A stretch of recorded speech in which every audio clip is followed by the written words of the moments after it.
Hello there, this is Retro Spirits Garden, and this is Neo Geo 3 on the Evercade console by Blaze. Right, we have a compilation of Neo Geo AES games here. We have Ghost Pilots, King of Fighters 97, Metal Slug 3, Samurai Showdown 2, Super Sidekicks 1, and Twinkle Star Sprites 1. So that's 6 games for your 20 English pounds. We're going to play Ghost Pilots first, because it's first in the list. We've got a nice illustration of a flying boat, blue flying boat, is that what they're called? Shooting machine guns. Oh, machine guns. Neo Geo is a max 330 Mega Gear Pro Spec thingamajig logo, Ghost Pilots. We're getting through some scenes here. We are not taking any frickin' prisoners. We're getting into the game, and here you can see the boat is on a colour cycling river and scaled into position using the Neo Geo's hardware tricks. This is a vertically scrolling shoot 'em up, which is basically a riff on Tiny Toes and Toaplan's Flying Shark game. It's got the feel of Flying Shark with a bit of 1942 in it. You pick up the S's to power up, you pick up the B's to collect bombs to launch at the enemies. The game is rock bloody hard because your flying boat, or whatever you want to call it, your propeller driven aircraft here is much too big and much too slow to avoid the amounts of enemies and bullets flying your way. We have, on the original Neo Geo version, the ability to tap every single bullet in individually, and no other way of playing the game. At least in the Evercade, you do have the option of rapid fire, which makes the game marginally less obnoxious. It does look nice though, doesn't it? It sounds okay. For some reason the actual game says symphonic sound on the front cover. If you were to own the Neo Geo original. Don't know why, because it just sounds like a standard Neo Geo game. Visually, very detailed, colourful. It's pleasant. As an actual game, not so convincing. King of Fighters 97 is probably my favourite King of Fighters game. Well, out of the ones I've played, I haven't played all of them. It's definitely my favourite classic one, and it's just because of the framing of the action, I guess. Like, this game is like a TV show, and when you go to different locations, it's almost like you're on TV being filmed, fighting bare knuckle in a car park. It's a bit weird, but I like the conceit. It's got the different attacking modes in it, so you've got like a advanced and extra. So if you want to, utilise either one of those systems, you can. That's cool. You can create your own team. So I'm going to pick... Who did I pick there? Did I pick Terry? Pick Terry, Joe, and...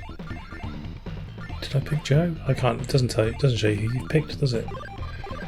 Pick someone random there. Oh, Terry, Mai, and Blue T-shirt man, who I can never remember the name of. But you see all the introductions and stuff here. Lovely. It's got some graphic design. Makes it look like a TV channel or something. Very good. Chizuru, or Chizuru, does a weird thing where they make multiple images of themselves during attacks. It's really disconcerting and discombobulating.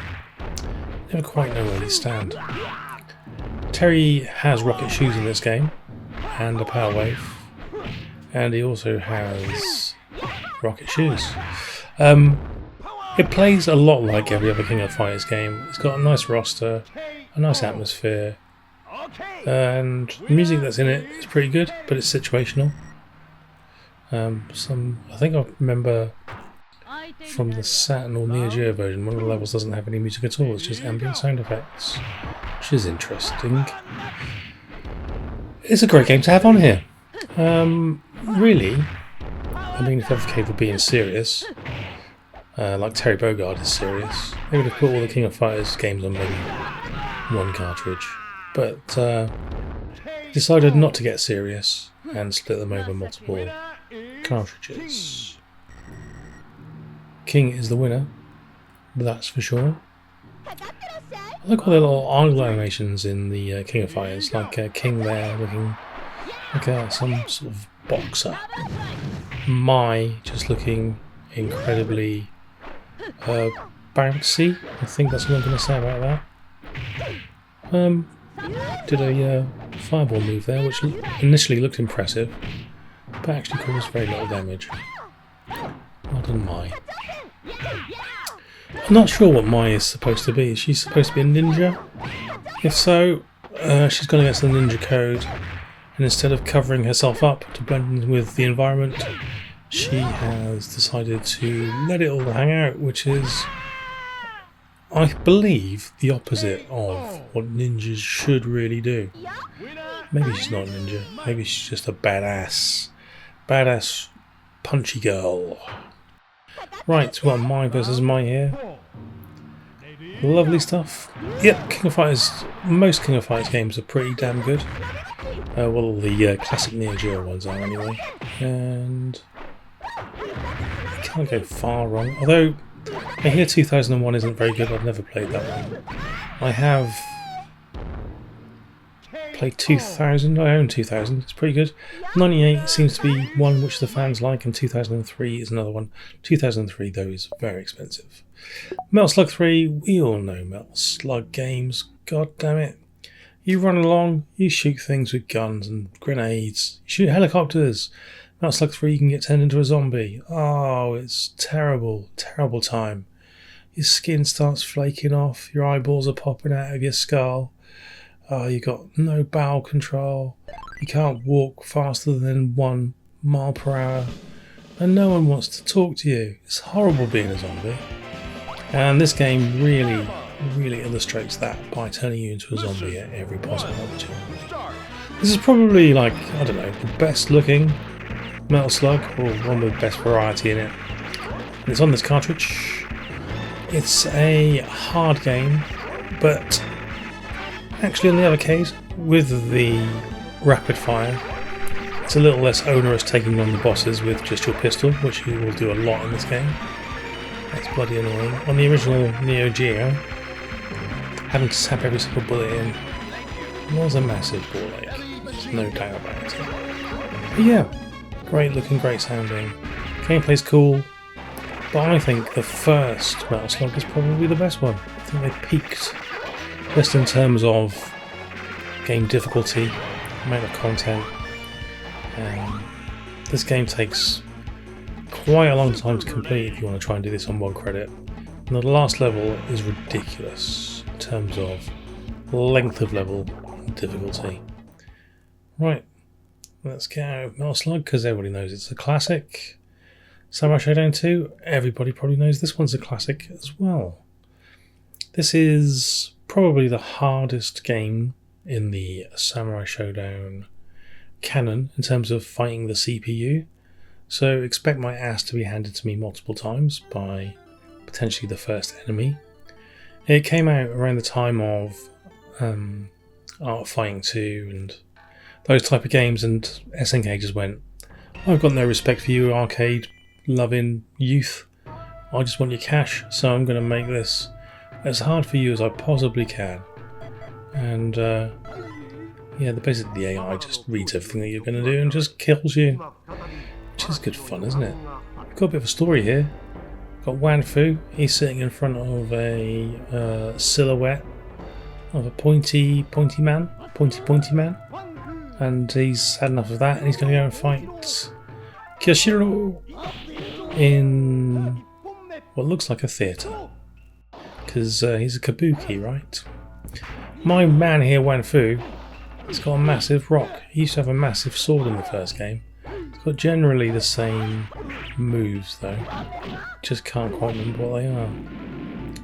I think it's half circle back and punch, you fall. Wan Fu's a bit of a brute. Who's my favourite character in Samurai Showdown? What do I think? Samurai Showdown 2.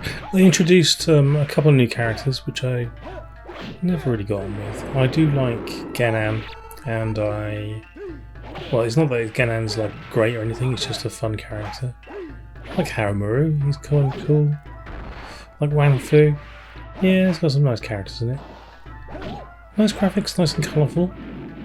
The zooming effect in a full view of human eyeballs. So that's nice. The game does tell you what the super special moves are before you launch it. Gives you the button combo. I lost there. I thought I was doing alright. For some reason, when I was following the fight, I thought, I'm smacking this dude right up. But no, he comes out the victor at the end. I must have not hit him hard enough or often enough in the face. That's my diagnosis for the loss of that round. I should really do commentary on sports with insights like that. Yeah, the reason you didn't win the game is you scored less or fewer goals than the opposition team. Therefore, when the time ran out... Oh, there's a guy who went skipping past the background there. He's throwing a weapon in. When the time ran out, you lost the competition. Oh, thank you. Thank you, rules guy. No problem. Right, we're quitting out of here. We are going to Super Sidekicks. Now, the word super in this title is doing a lot of heavy lifting. I'll just say that now. I wouldn't call this super. I'd potentially call it sidekicks, but I'd also call it oofbar or wallop ball or something like that. I don't know. I'm not into football. I'm not really into football at all. So this game is not for me. I'll just put that out there. And if I was going to play a football game on the Neo Geo, it'd probably be Super Sidekicks 2, because Super Sidekicks 2 has got the parallax scrolling pitch in it, and this one hasn't. Can't even be bothered to do that. Look at this. Look how boring this pitch is. It's just flat onto you. Shoot! This suffers from not being able to score syndrome, this game. So football games in my experience come in two flavours. One where it's very easy to score. You just run on the diagonal towards the goal and hoof the ball, and you score most every time. And then there's these ones of this ilk that look nice and have big graphics, but when you try and go route one or try and score on the diagonal, there was a dude in the way. There's not a dude in the way. The goalkeeper will come out, just take the ball straight off you. There's a thing that says ace. That must be my best player. His name is Ace. Yeah, you can slide tackle, you can barge. I mean, it's an arcade football game. It's what you expect. You don't expect a simulation, do you?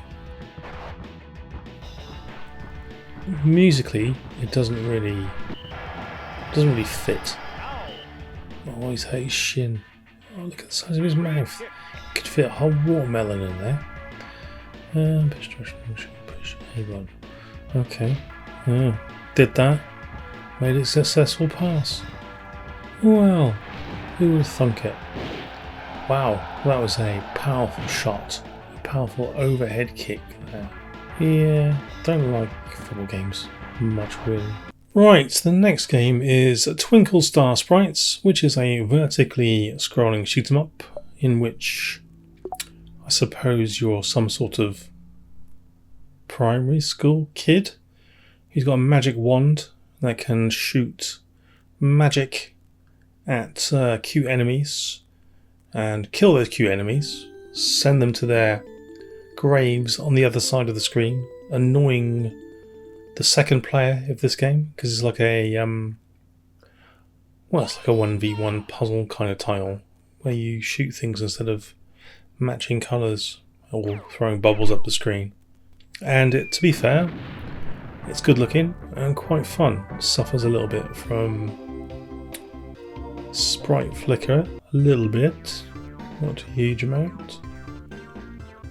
And it's all good fun. Good, clean, family fun. Look at these pigs. Riding a pig, pulling a face. Kids these days don't know they're born. Avocado toast. I don't know what happened there. I just seem to have turned into a boomer. Right, we have a hit counter. I mean, look at this. There's just stuff flying all over the place. It's like Sprite Central. Got some blue things, yellow things. Ah, oh, lovely. Got those across the screen. Got 3 hits there. That sends enemies at the other side of the screen. Has it actually sent enemies my way yet? Can't tell. Flame of fireballs. Oh, yeah, there we go. Normal attack here. So it's a bit random, I suppose. I guess when you get into it, you know it's a chain and when things will get activated.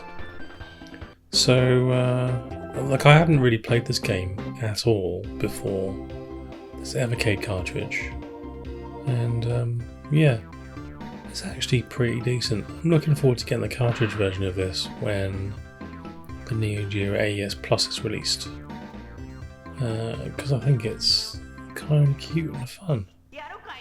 So there we go.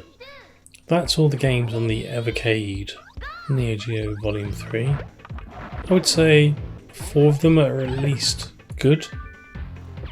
Yeah, I'll stick with that. There's no real...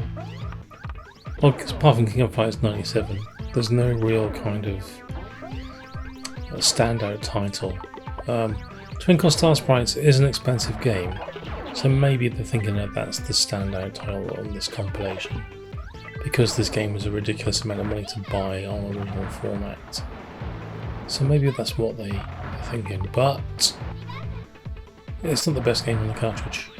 So for 20 quid, you get an instruction manual, some sort of stickers, plastic box with a front cover, and you get these games on this cartridge. 20 quid, boom, what more can you ask for?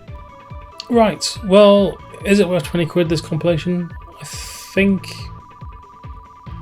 maybe, depending on your taste.